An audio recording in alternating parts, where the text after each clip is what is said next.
So எல்லாருக்கும் ஒரு பெரிய ஹாய். முக்கியமாக ஃபிலிம் ரோல் ஃபேமிலிக்கு எல்லாரும் வந்துட்டீங்கல்ல.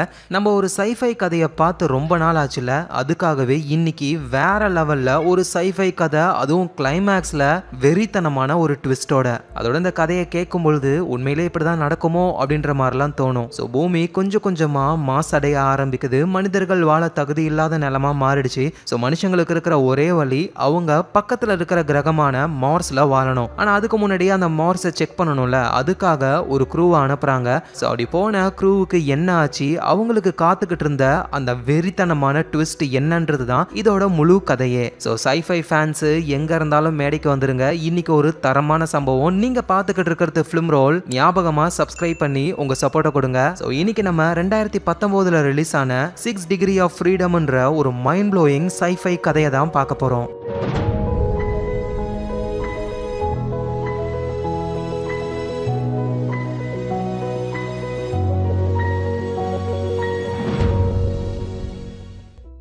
கதையோட ஆரம்பத்தில் இன்னில இருந்து பல வருஷங்கள் கழிச்சு பூமியோடைய சூழ்நிலையே மொத்தமாக மாறி போச்சு. ஏன்னா மனுஷங்களான நம்ம எந்த அளவுக்கு முடியுமோ அந்த அளவுக்கு பொல்யூட் பண்ணிட்டோம். ஸோ இதோட ரிசல்ட்டா பூமி சீக்கிரமாகவே அதோடைய வளங்கள் எல்லாத்தையுமே இழந்துரும். இதெல்லாம் தாண்டி ஒவ்வொரு நாட்டுக்கடையிலையும் அடிக்கடி வர சண்டைகள், போர்கள், இதனாலையும் மனித இனம் அழிய வாய்ப்பு இருக்கு. ஸோ அதனால ஒரு முடிவு எடுக்கிறாங்க. பூமிக்கு அடுத்தபடியாக இருக்கிற ஒரு ரெட் பிளானட்டான மார்ஸுக்கு மனுஷங்க போயிட்டு தங்கணும். ஸோ அதுக்கான ஆராய்ச்சிகள் தான் பூமியில் போய்கிட்டு இருக்கு. ஒரு வழியா ஒரு ஸ்பேஸ் ஷிப்பையும் உருவாக்குறாங்க. அந்த ஸ்பேஸ் ஷிப் மார்ஸுக்கு போறதுக்கு ரெடி ஆயிடுச்சு. அதுக்காகவே சில க்ரூ ஆளுங்களும் அந்த ஸ்பேஸ் ஷிப் உள்ள இருக்காங்க. ஸோ முடிஞ்ச வரைக்கும் ஸ்பேஸ்ல இருக்கிற அந்த ரேடியேஷன் எல்லாத்தையுமே இந்த ஸ்பேஸ் ஷிப் கண்ட்ரோல் பண்ணும். ஆனா இருந்தாலும் கிளாஸ் இருக்கிற இடங்கள்ல ரேடியேஷன் அதிகமா வர வாய்ப்பு இருக்கு. ஸோ அதனால அந்த கிளாஸை க்ளோஸ் பண்ற மாதிரி ஒரு ப்ரொடெக்டிவ் லேயர் வந்து க்ளோஸ் பண்ணுது. ஸோ இந்த ஸ்பேஸ் ஷிப்ல மொத்தம் 5 பேர் இருக்காங்க. இந்த மிஷினோடைய கமாண்டரான அலெக்சாவோடைய கோ பைலட்டான கேசி. ஸோ இவங்க 2 பேரும் தான் ஸ்பேஸ் ஷிப்பை கரெக்டா நேவிகேட் பண்ணி அதை மார்ஸுக்கு கொண்டு போகணும். அப்புறம் ரைன்ற ஒரு இன்ஜினியர் ஒருத்தங்க, அவங்களோட வேலை ஸ்பேஸ் ஷிப்போடைய மெக்கானிக்ஸ், ஃபியூவல் சம்பந்தப்பட்ட வேலைகளை பார்க்கறது. ஸோ அப்புறம் கேத்ரின் ஒரு லேடி, அவங்களோட வேலை க்ரூ மெம்பர்ஸோடைய உடம்புலாம் எப்படி இருக்கு, அவங்களுடைய வைட்டல்ஸ் எல்லாம் ரெகுலரா நோட் பண்றது. அண்ட் லாஸ்டா இந்த மார்ஸ் மிஷினுடைய ஸ்பெஷலிஸ்டான ஜெரின்றவர். இவங்க 5 பேர் தான் மார்ஸுக்கு போக போறாங்க. இவங்களை தாண்டி இந்த ஸ்பேஸ் ஷிப்போடைய முக்காவாசி கண்ட்ரோல் இருக்கிற ஒரு ஆர்டிஃபிஷியல் இன்டெலிஜென்ட், அதோட பேரு டீனா. ஸோ எல்லாரும் ஸ்பேஸ் ஷிப்குள்ள இருக்காங்க. அந்த கண்ணாடி மாதிரியான பொருட்கள் எல்லாத்தையுமே ப்ரொடெக்டிவ் லேயரை வச்சு க்ளோஸ் பண்ணிட்டாங்க. இவங்க லான்ச் ஆகிறதுக்கு இன்னும் 9 நிமிஷம் இருக்கு. ஸோ காய்ஸ், நீங்க ரெடி தானே அப்படின்ற மாதிரி பேஸ்ல இருந்து ரேடியோ மூலியமா பேசுறாங்க கமாண்டர் அலெக்சாவும். நாங்க எல்லாருமே ரெடியா இருக்கோம் சார் அப்படின்னு சொல்லிட்டு அந்த டீனான்ற ஏஐ கிட்ட, டீனா ஒரு சூப்பர் சாங்க போடு, 9 நிமிஷத்துல கிளம்ப போறோம், சும்மா ஜாலியா என்ஜாய் பண்ணலாம்னு சொல்ல டீனான்ற அந்த ஆர்டிஃபிஷியல் இன்டெலிஜென்ட்டும் சாங்க பிளே பண்ணுது. எல்லாரும் ஜாலியா பாட்டு பாடிக்கிட்டு இருக்காங்க. அப்பதான் ஒரு இன்ஃபர்மேஷன் ரேடியோல தெரிய வருது. அதாவது உலக போர் ஸ்டார்ட் ஆயிடுச்சு. நார்த் கொரியா இருக்குல்ல, அது அமெரிக்கா மேல நியூக்ளியர் மிசைல்ஸை அட்டாக் பண்ணிடுச்சான். ஆல்ரெடி லாஸ் ஏஞ்சலஸ், சியாட்டல் நகரங்கள் பாதிக்கப்பட்டுருச்சு. அடுத்த மிசைல் இப்போ இவங்க ராக்கெட் லான்ச் பண்றதுக்கு ரெடியா இருக்காங்கல்ல, அந்த இடத்துல தான் விழ போகுது. அந்த மிசைல் விழுந்து பாம்பு வெடிக்கிறதுக்கு இன்னும் 20 நிமிஷம் தான் இருக்கு அப்படின்னு சொல்ல, இங்க ஸ்பேஸ் ஷிப்குள்ள இருக்கிற கமாண்டருக்கும் அவருடைய க்ரூ ஆளுங்களுக்கும் என்ன பண்றதுன்னே புரியல.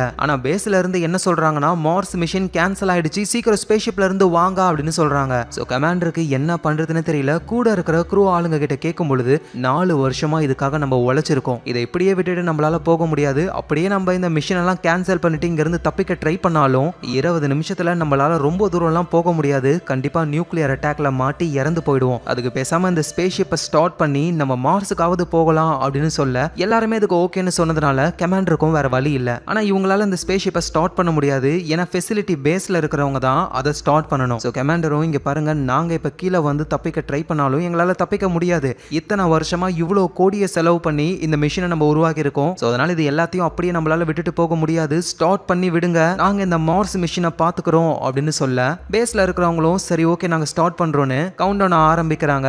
இங்க ஸ்பேஸ் ஷிப்பும் ஸ்டார்ட் ஆகி அப்படியே மேல பறக்க ஆரம்பிக்குது. சோ இப்போ இவங்க இருக்கிற ஸ்பேஸ் ஷிப்ல வந்துட்டு கண்ணாடி கிளாஸ் மாதிரிலாம் இருக்கு. பட் ஆனா அதை ப்ரொடெக்டிவ் லேயரை வச்சு க்ளோஸ் பண்ணிருக்காங்க. ஆனா இருந்தாலும் த்ரஸ்டர்ஸ்ல கேமரா இருக்கு. அதுல பார்க்கும் பொழுது அப்படியே அந்த ஸ்பேஸ் ஷிப் லான்ச் ஆகி மேல பறந்து போய்கிட்டே இருக்கு. சோ கொஞ்ச நேரம் கழிச்சு பூமியோடைய கிராவிட்டில இருந்தும் எஸ்கேப் ஆகி ஆகி அந்த ஸ்பேஸ் ஷிப் சேஃபான இடத்துக்கு வந்துருச்சு. உடனே கமாண்டரும் பூமியில இருக்கிறவங்க கிட்ட கான்டாக்ட் பண்ண ட்ரை பண்றாங்க. ஏன்னா அந்த மிசைல் வந்து அட்டாக் பண்ணிச்சா என்ன ஆச்சு அப்படின்னு இவங்க கான்டாக்ட் பண்றாங்க. ஆனா பதிலுக்கு எந்த ஒரு ரிப்ளையும் வரல. அதனால பப்ளிக் ரேடியோ சிக்னல்ஸ் இவங்க கேட்கும்போது தான் உலகத்துடைய வேற வேற இடத்துல இருந்து ரேடியோ சிக்னல்ஸ்லாம் வருது.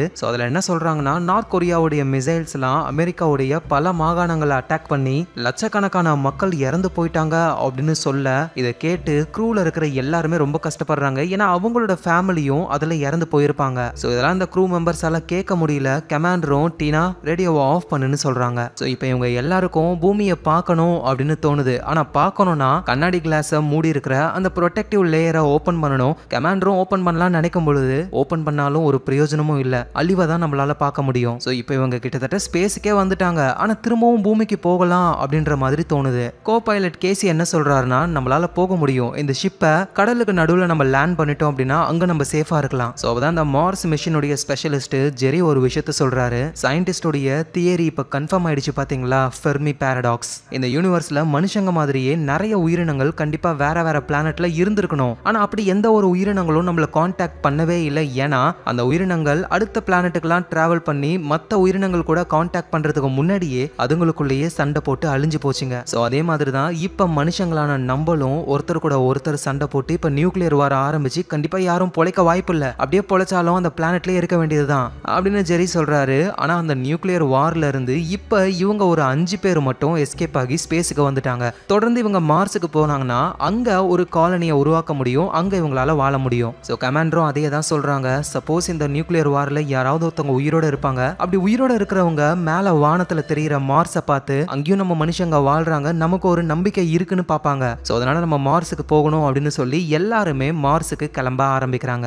எப்படியும் மார்ஸுக்கு இவங்க போறதுக்கு ஒரு 9-10 மாசம் கிட்ட ஆகும். அதோட இப்ப இவங்க ஜீரோ கிராவிட்டில இருக்காங்க. அதாவது இவங்களால ஒரு இடத்துல ஸ்டேபிளா நிக்க முடியாது, அப்படியே மிதந்துகிட்டே தான் இருப்பாங்க. அதனால இவங்க என்ன பண்றாங்க அப்படின்னா அவங்களோட ஸ்பேஸ்ஷிப்ல இருந்து ஒரு 2 பார்ட் அப்படியே வெளியே வந்து அந்த பார்ட் அப்படியே சுத்த ஆரம்பிக்கும். அது கூடவே சேர்ந்து இவங்க ஸ்பேஸ்ஷிப்பும் சுத்தும். இப்படி சுத்தி சென்ட்ரிஃபிகல் ஃபோர்ஸ் மூலியமா இவங்களால ஸ்டேபிளா நிக்க முடியும். இதை வந்து ரொட்டேஷனல் கிராவிட்டின்னு கூட சொல்லுவாங்க. நம்ம இந்த சைடு வாக்குல சுத்துற ராட்னத்துல உட்காந்து போகும்போது அது வேகமா சுத்த சுத்த நம்ம உடம்ப வெளியே தூக்கி அடிக்கிற மாதிரி ஒரு ஃபோர்ஸ் இழுத்துக்கிட்டே இருக்கும்ல, அதுதான் சென்ட்ரிஃபிகல் ஃபோர்ஸ். அதே ஃபோர்ஸ் தான் க்ரூ மெம்பர்ஸையும் வெளியே தள்ளும். ஆனா அவங்க ஸ்பேஸ்ஷிப்குள்ள இருக்கிறதுனால அந்த ஃபோர்ஸே ஒரு கிராவிட்டி மாதிரி ரியாக்ட் ஆகி அவங்களால நார்மலா நடக்க முடியுது. இந்த ரொட்டேஷனல் கிராவிட்டி ஆன் ஆகிறதுக்கு முன்னாடி ஒருத்தர் அவர் கையில இருக்கிற பெண்ணை அப்படியே விடுறாரு. அது அந்த இடத்துல மிதக்குது. ஒன்ஸ் ரொட்டேஷனல் கிராவிட்டி ஆன் ஆன உடனேயுமே அந்த பெண் அவர் கையில வந்து விழுது. ஏன்னா அந்த ஃபோர்ஸ் அந்த பெண்ணையும் இழுக்குது. இதுக்கு மேல இவங்களால ஒழுங்கா நடக்க முடியும் அப்படின்றதுனால ஸ்பேஸ் சூட் எல்லாம் கழட்டி வச்சுட்டு எல்லாரும் ரெஸ்ட் எடுக்க ஆரம்பிக்கிறாங்க. இப்படியே நாட்கள் போகுது. இன்னும் மார்ஸுக்கு போகிறதுக்கு 211 நாள் இருக்கு. அந்த இன்ஜினியர் ரை இருக்காங்கல்ல, அவங்க பூமியில இருக்கிறவங்களுக்கு கால் பண்ண ட்ரை பண்றாங்க. ரிங்கு போகுது. ஆனா யாரும் ஆன்சர் பண்ணவே இல்லை. அவ்வளோ பெரிய வார் நடந்திருக்கு. கண்டிப்பா போன் லைன் எல்லாமே அழிஞ்சு போயிருக்கணும்ல.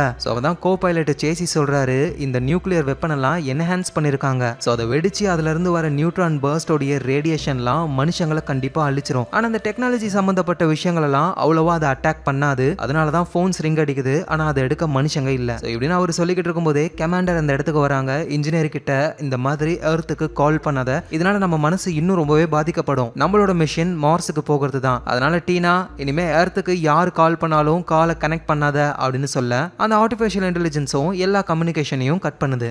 நாட்கள் போகுது. இன்னும் மார்ஸுக்கு போய் சேர்றதுக்கு 201 நாள் இருக்கு. நம்ம கமாண்டர் மற்றவங்களாம் அவங்க உடம்ப நல்லா ஃபிட்டா வச்சுக்க எக்ஸசைஸ் பண்றாங்க. ஏன்னா ஸ்பேஸ்ஷிப்ல இருக்கிறது ரொட்டேஷனல் கிராவிட்டி தான், உண்மையான கிராவிட்டி கிடையாது. அதனால இவங்க உடம்ப ரொம்ப ஸ்ட்ராங்கா வச்சுக்கணும். இல்ல அப்படின்னா ஈஸியாவே எலும்புலாம் உடஞ்சிரும். அப்படியே நாட்கள் போகுது. இன்னும் மார்ஸுக்கு போய் சேர 189 நாட்கள் இருக்கு. நம்ம கேசி ஸ்பேஸ்ஷிப்ல எல்லா சர்க்கியூட்டும் கரெக்டா இருக்கான்னு ஒவ்வொரு சர்க்கியூட்டா டெஸ்ட் பண்ணிக்கிட்டு இருக்காரு. அப்படி ஒரு இடத்துல டெஸ்ட் பண்ணும்பொழுது அந்த டிவைஸ்ல திடீர்னு ஒரு கிளிச் ஆகி ஏதோ ஒரு உருவம் அந்த கிளிச்லயே தெரியற மாதிரியே இருக்கு. அதை பார்த்து கேசிக்கு என்னன்னே புரியல.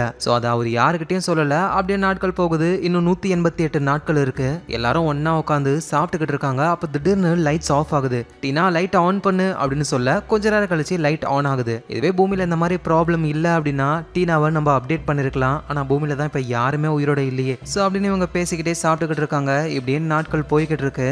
கமாண்டர் யாருக்கும் தெரியாம அவங்க வீட்டுக்கு கால் பண்றாங்க. ரிங்கும் போகுது. ஐம் சாரி, எங்களால் கால் எடுக்க முடியல, உங்களுக்கு ஏதாவது முக்கியமாக சொல்லணும்னா பீப்புக்கு அப்புறம் சொல்லுங்க அப்படின்னு வாய்ஸ் மெசேஜ் செட் பண்ணி வச்சிருப்பாங்கல்ல, அது மட்டும் வருது. ஸோ அப்புறம் கமாண்டர் இன்னொரு விஷயத்தையும் கண்டுபிடிக்கிறாங்க. இந்த க்ரூவில் இன்ஜினியர் லேடியும் மிஷின் ஸ்பெஷலிஸ்ட்டும் லவ் பண்ணிக்கிட்டு சுற்றிக்கிட்டு இருக்காங்க. ஸோ மீட்டிங் வச்சு அவங்க கிட்ட சொல்கிறாங்க, இந்த மாதிரி நம்ம பண்ணக்கூடாது. ஒரு வேளை உனக்கு குழந்தை பிறந்துச்சுன்னா அந்த குழந்தையும் வச்சுக்கிட்டு நம்மளால சமாளிக்க முடியாது. ஸோ கேசியும் அங்கே இருக்காரு. அவர் என்ன சொல்கிறாருன்னா, இங்கே 5 பேருக்கு தேவையான சாப்பாடு தான் நம்ம கிட்ட இருக்கு. ஒரு வேளை நீ ப்ரெக்னென்ட் ஆகிட்ட அப்படின்னா அந்த குழந்தைக்கு பால் கொடுக்கணும், உனக்கு அதிக கேலரி தேவைப்படும். ஸோ ஃபுட் சப்ளை பத்தாம சீக்கிரமாக நம்ம இறந்து போயிடுவோம். ஸோ அதனால எல்லா ஃபீலிங்ஸையும் கட்டுப்படுத்திக்கிட்டு மிஷனில் நம்ம ஃபோக்கஸாக இருக்கலாம்னு சொல்கிறாங்க. ஸோ கிட்டத்தட்ட மார்ஸுக்கு போகிறதுக்கு பாதி தூரம் வரைக்கும் வந்துட்டாங்க. நைட்டு தூங்கிக்கிட்டு இருக்கும்போது கமாண்டர் ரொம்ப சோகமாகறாங்க. ஸோ கேத்ரினும் கமாண்டர் என்ன ஆச்சு அப்படின்னு சொல்லி கேட்கும்போது தான், ஒவ்வொரு நாள் தூங்கி எழுந்துக்கும் பொழுதும் இப்போ நடக்கிற எல்லாமே ஒரு கெட்ட கனவா இருக்கக்கூடாதான்னு நினைக்கிறேன். நமக்கு தெரிஞ்சவங்க தெரியாதவங்க சொந்தக்காரங்க நண்பர்கள்னு எல்லாருமே இறந்து போயிட்டாங்க. ஆனால் நம்ம இந்த முடிவே இல்லாத ஸ்பேஸ்ல சுத்திக்கிட்டு இருக்கோம். உடனே கேத்ரினும், நீங்க மட்டும் அதுல தனியா இல்லை, நாங்களும் உங்க கூட தான் இருக்கோம், நீங்க எங்களோட கமாண்டர் அப்படின்னு சொல்ல, ஆமா நான் கமாண்டர் தான், ஆனா எதுக்கு, இப்போ நம்ம போற விஷயம் கூட நடக்குமா நடக்காதான்னு யாருக்கு தெரியும் சொல்லு அப்படின்னு கமாண்டர் புலம்புறத எல்லாருமே கேட்டுக்கிட்டு தான் இருக்காங்க. ஸோ இன்னும் மார்ஸுக்கு போறதுக்கு 115 நாள் இருக்கு. அந்த இன்ஜினியர் லேடி கமாண்டர் சொன்னதையும் மீறி பூமிக்கு சிக்னல் அனுப்ப ஆரம்பிக்கிறாங்க. யாராவது ரிப்ளை பண்ணுவாங்களான்னு வெயிட் பண்ணிக்கிட்டு இருக்காங்க. மிஷின் ஸ்பெஷலிஸ்ட் ஜெரியும் வந்து நீ என்ன பண்ணிக்கிட்டு இருக்க, கமாண்டர் கம்யூனிகேஷன் பண்ணக்கூடாதுன்னு சொல்லியிருக்காங்க, அதோட ரிப்ளை பண்றதுக்கு பூமியில யாரும் கிடையாது புரிஞ்சுக்கோ அப்படின்னு சொல்லி அவர் போகும்போது சடனா இவங்களுக்கு ஒரு சிக்னல் கிடைக்குது. அதுல யாரோ ஒருத்தவங்க பேசுறாங்க, பூமியில இருக்கிறவங்க தான். ஸோ உடனே இவங்களும் பேச ட்ரை பண்றாங்க. ஆனா ரிப்ளை வந்துட்டு சம்பந்தமே இல்லாம வேற என்னென்னமோ வளர்றாங்க. சடனா ஆட்லாம் வருது. அப்பதான் கோ பைலட் கேசியும் புரிஞ்சுக்கிறாரு, இது 70 வருஷத்துக்கு முன்னாடி டெலிகாஸ்ட் பண்ண ஒரு டிவி ஷோ தான். அதோடைய ரேடியோ சிக்னல் ஸ்பேஸுக்கு போயிட்டு எங்கேயோ போய் ரிஃப்ளெக்ட் ஆகி திரும்ப வந்திருக்கு. அதை தான் இவங்க கேப்சர் பண்ணிருக்காங்க. ஸோ இதுல இருந்தே ஸ்ட்ராங்கா ஒரு விஷயத்த புரிஞ்சுக்கிறாங்க, கண்டிப்பா பூமியில எல்லாருமே அழிஞ்சு போயிருப்பாங்க அப்படின்னு. ஏன்னா ஒரு நார்மல் போரா இருந்தா உயிர் பொழைக்க வாய்ப்பு இருக்கு. பட் நியூக்ளியர் வார் ஸ்டார்ட் ஆயிடுச்சுன்னா கண்டிப்பா உலகமே அழிஞ்சிரும். ஸோ எல்லாரும் அப்படியே சோகமா இருக்காங்க. நாட்களை கொஞ்சம் கொஞ்சமா ஓட்டிக்கிட்டு இருக்காங்க. இந்த நேரத்தில் கேசி இருக்காருல்ல கோ பைலட், அவர் என்ன பண்றாருன்னா பாத்ரூமுக்கு போயிட்டு அங்க இருக்கிற கேஸ்கெட்குள்ள கையை விட்டு தடவி பார்க்குறாரு. அவர் கையில் ஒன்றுமே இல்லை. அதோட ஒரு சின்னதாக டைரி மாதிரி ஒன்று இருக்கு, அதில் அவர் நோட் பண்ணி வச்சுக்கிறாரு. ஸோ எப்படியே நாட்கள் போகுது. கமாண்டருக்கு பர்த்டே. ஸோ அதுக்காக எல்லாரும் சேர்ந்து செலிப்ரேட் பண்ணுறாங்க. ரொம்ப நாள் கழிச்சு எல்லாரும் சிரிக்கிறாங்க, சந்தோஷமாக டைம் ஸ்பெண்ட் பண்ணலான்னு பார்த்தா இந்த குரூப்பில் இருக்கிற டாக்டர், அதான் கேத்ரின், அவங்க வந்து அப்படியே சோகமாக அழ ஆரம்பிக்கிறாங்க. ஏன்னா சந்தோஷமாக இருக்கிற மாதிரி நடிக்கலாமே தவிர அவங்களால உண்மையாக முடியல. ஸோ கேத்ரின் அலறத்தை பார்த்து எல்லாரும் சோகமாகறாங்க. அப்போ தான் கேசி இவங்க எல்லாருக்கிட்டையும் ஒரு பெரிய உண்மையை சொல்கிறாரு. ஆக்சுவலா நம்ம யாருமே டேஞ்சர்ல இல்லவே இல்லை, பூமியில எந்த ஒரு நியூக்ளியர் வாரும் நடக்கவே இல்லை, எல்லாமே பீலா.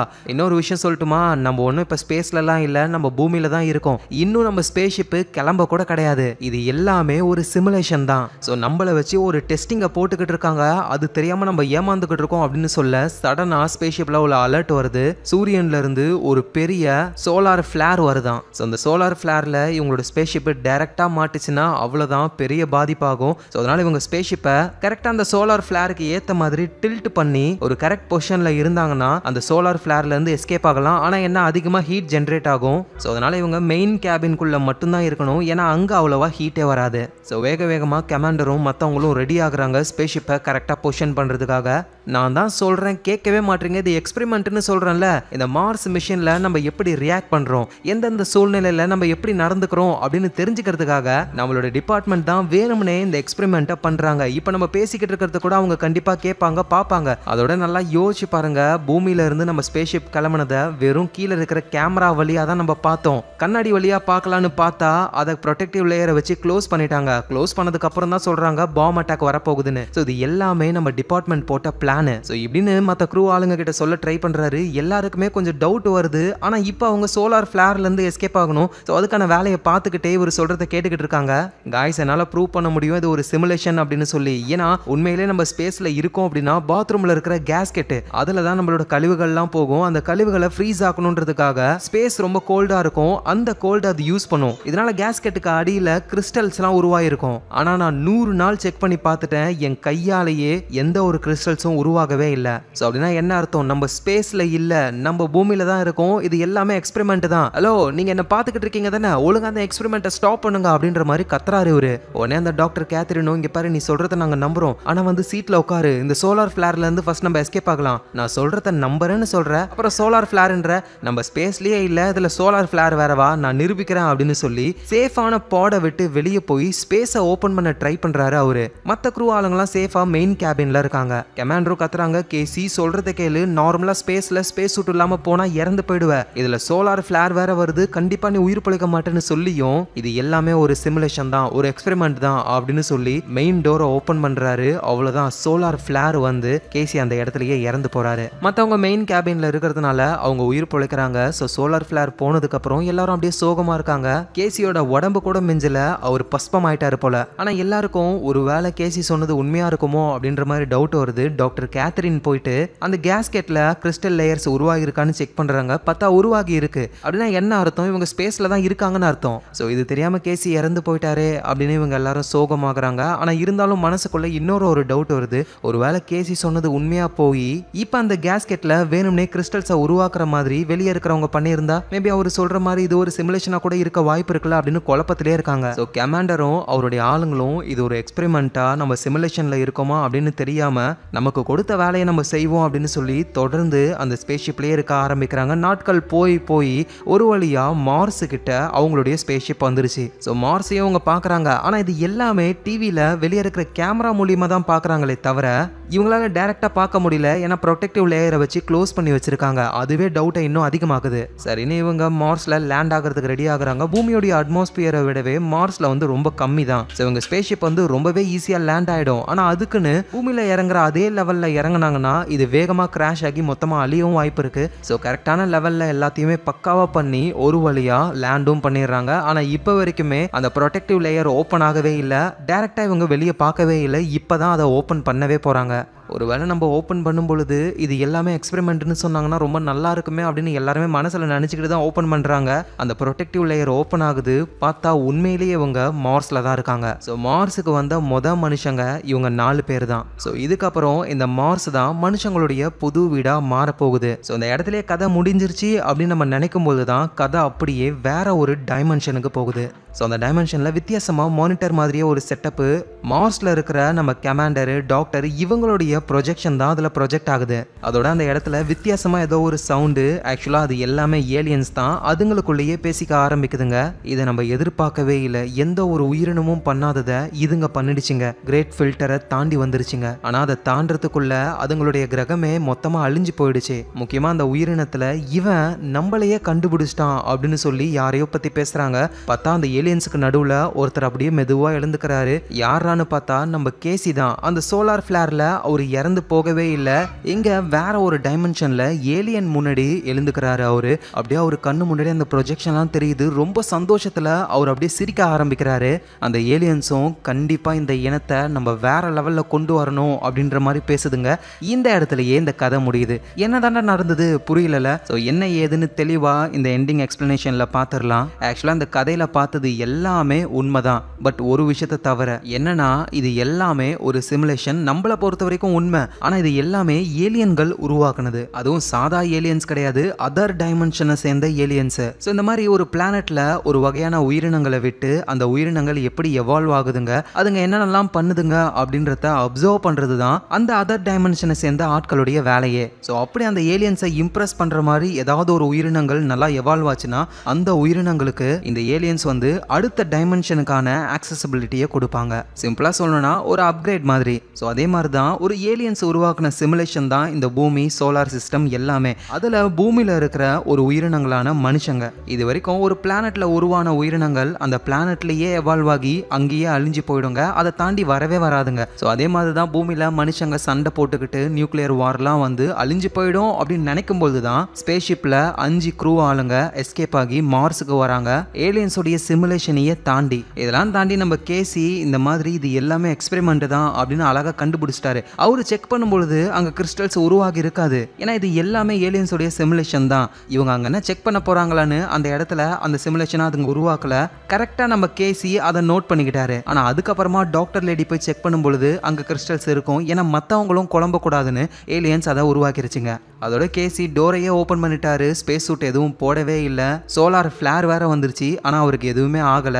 ஏன்னா ஏலியன்ஸ் அவரை பார்த்து ரொம்ப இம்ப்ரெஸ் ஆகி அவங்களுடைய டைமென்ஷனுக்கு கொண்டு வந்துருச்சுங்க. ஸோ அதனால அந்த ஏலியன்ஸ் வந்து மனித இனத்துக்கு ஒரு அப்கிரேட் கொடுக்க போகுது. மேபி மனுஷங்களை வேற ஒரு பிளானட்ல உருவாக்கலாம். இப்போ மார்ஸ்ல போய் லேண்ட் ஆனாங்கல்ல ஏலியன்ஸ், அதுங்களுடைய சக்தியை யூஸ் பண்ணி மார்ஸையே பூமி மாதிரி மாத்தலாம். ஸோ மனிதர்களுக்கு ஏலியன்கள் இன்னொரு வாய்ப்பை கொடுக்க போகுதுங்க.